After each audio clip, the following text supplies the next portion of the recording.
update tayo sa tabing dagat. Ang daming mga yung ng niyog, pagpirahan yan. Tsaka ang daming kahoy. Sira-sira na yung pinabangka nila. Pati yung bahay dito, oh.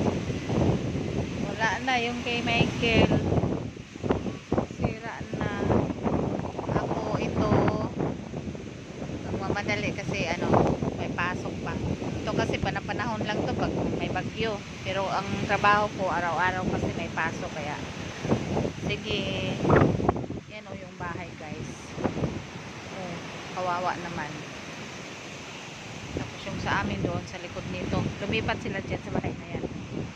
Yun, pinutol yung papaya kahapon kasi madaganan yung bubong namin. Pinutol na lang. Meron pa nga doon. Ayun, dami pa doon. Ito, dapat maputol na rin yan. Sige, babay muna kasi may pasok pa ang person. Bye.